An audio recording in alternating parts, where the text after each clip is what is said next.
3월 9일 화요일 안녕하세요. 지키는 주식 지식TV입니다.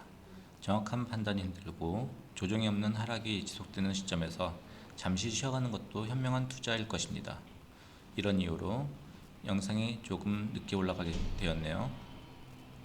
지난 12월 이후 증시 과열의 모습이 보이면서 증시 예탁금이 증가하고 최고점을 기록하며 주변에 많은 관심을 보이며 주식시장에 모여들게 되었죠.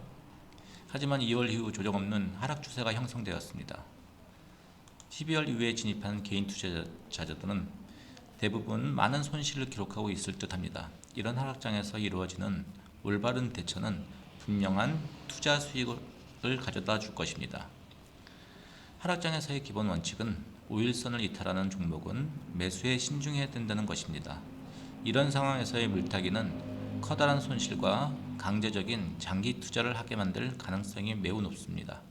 하락장에서는 수익을 얻는 게 목적이 아니라 지키는 것이 목적이 되어야 합니다.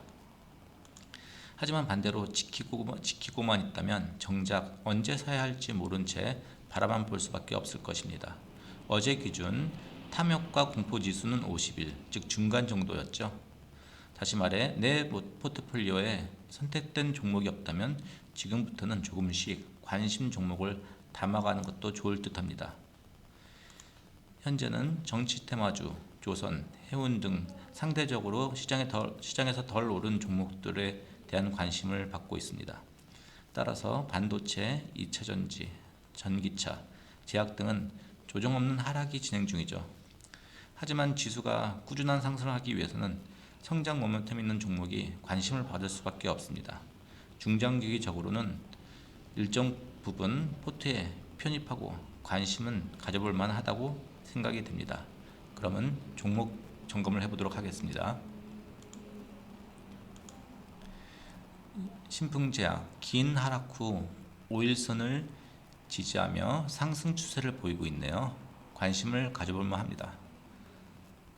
ST팜 5일선을 이탈하고 계속적으로 하락 중인데 신용으로 들어오는 것을 보면 많이 힘들어 보입니다. 좋은 종목이라 할지라도 상승 흐름을 받기 전 상대적으로 긴 조정이 주어질 수 있으니 주의해야 합니다. 아바코 급등 후 조정 없는 하락이 계속 이어지고 있는데 과감한 접근은 큰 손실을 가져올 수 있습니다. 추세를 좀 더 관찰한 후 접근하는 것이 바람직할 것입니다. 대림건설 상승분을 다 반납한 하락 후 오늘 5일선을 돌파했네요. 관심을 가져볼 만합니다.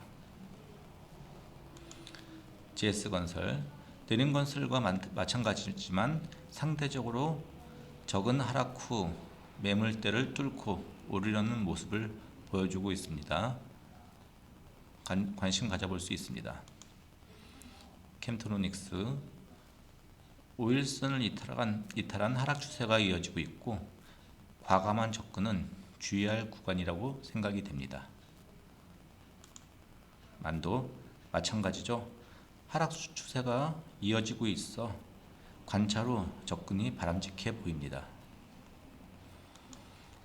원익 IPS는 상대적으로 적은 하락을 보이면서 박스권을 이루고 있긴 하지만 5일선을 이탈하는 장대 음봉이 보였기 때문에 주의를 기울이는 게 바람직해 보입니다. 원익 IPS 마찬가지로 박스권을 이루면서 조정을 받다가 5일선을 이탈하는 긴 장대 양봉이 어제 만들어졌죠. 그리고 오늘 개파락 출발. 물론 주가를 지키려는 모습이 보였지만 이런 모습 속에서는 지수가 흔들린다면 당연히 조정을 받을 수 있으니 주의해서 접근해 나가야 된다고 판단이 됩니다. 현대미포조선 지수 하락에 상관없이 꾸준한 상승 흐름을 보여주고 있네요. 역시 조선주는 장기적으로 조정 시 담아가야 될 종목인 듯합니다. 기아차 애플 이슈로 선조정 받은 후 지수와 무관하게 다른 종목보다 먼저 상승 흐름을 보이면서 5일선을 지켜주네요. 포트에 빈자리가 있다면 담아갈 만한 종목이라 생각이 됩니다. 이렇게 우일선을 이탈하는 종목들, 특히 장대 운동을 부리면서 급락하는 종목들은 매수에 신중을 기하면 좋은 투자 습관이 만들어질 것이라 생각이 됩니다. 감사합니다.